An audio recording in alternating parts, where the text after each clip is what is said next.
Hey guys, welcome back to my channel. Today I'm going to be discussing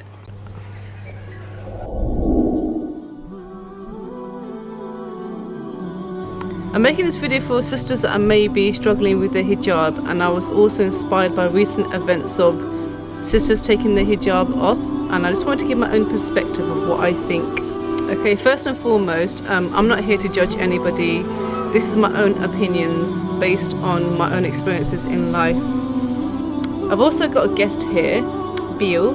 He's going to give his perspective as well, what he thinks. Okay, so Beal, why do you think a Muslim sister may be struggling to embrace wearing a hijab? Assalamu alaikum wa rahmatullahi wa barakatuh. I just want to first and foremost say that I'm not perfect, and I'm not saying it to judge anyone, and everyone's on their own individual paths here. Saying that, I believe that wearing the headscarf is your own personal right, your own personal choice, if you want to wear it or not. If you want to take it off, that's your own choice here. But saying that, it is a commandment from God Almighty. God Almighty says that every woman should cover her hair, and the description, the references will be in the description below, and the references are from the Quran. So I think there's 3 different places that you'll find it in there. One of them is from Surah Al Ahzaab, and the other one is Surah Al-Nur, and then just the details of the descriptions are on there.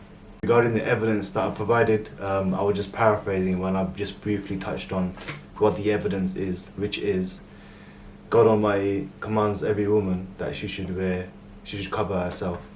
And another thing I need to point out is that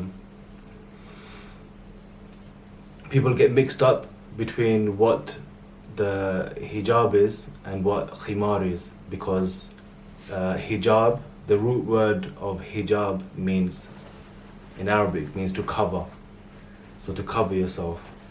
And the thing that goes on your head, the headscarf that goes on your head in Arabic means the khimar. So when someone takes the hijab off, it's not necessarily the head covering, but it's more or less the covering which God Almighty describes in the Sunnah, which is covering every aspect of yourself which is considered beautiful. Okay, so I also want to add, if we are struggling with our hijab, every individual person needs to look internally. So what is the source of this struggle that maybe you're going through? Maybe it's because you're too attached to what society thinks of you when you're wearing the scarf, or maybe you not feel connected spiritually. Iman can fluctuate from time to time. No one is perfect. Maybe you're wearing it for the wrong reasons. Would you like some snacks, Bill? Yeah, why not? Thank you so much. Okay, another point I want to make is that if you're an influencer and you have a huge following, you can't say that you're not going to influence others to do the same. But however, saying that, I don't think that they are role models anyway, and people shouldn't look up to them. Anybody that is looking up to these influencers, they shouldn't be, because they're not Muslim role models. Mufti Ismail Mek, he has really inspired me on so many levels, and when I've been feeling low and I watch his talks, they've really lifted me. So I'd advise anyone that wants to gain knowledge to watch his videos. People that are looking up to the influencers as role models, they shouldn't really, because there's Islamic role models out there that they should be following. So Bill, who do you think is a good role model? For women specifically, I don't think they really have much options. There is one person that comes to mind. I know it shouldn't come to my mind, yeah, but it just does.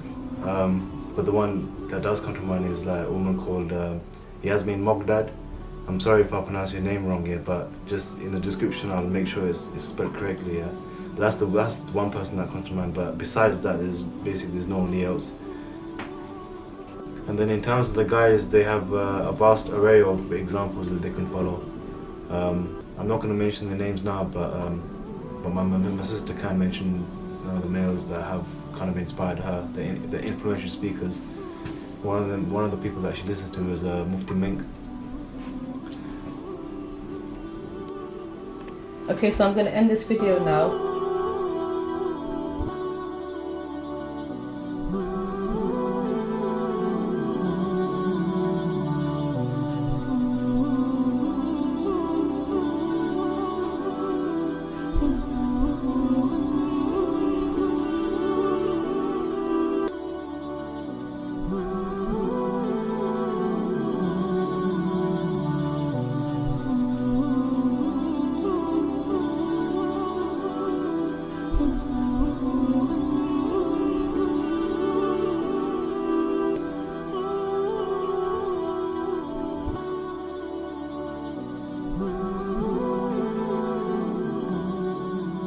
Thank you for watching, and I hope this video has benefited somebody.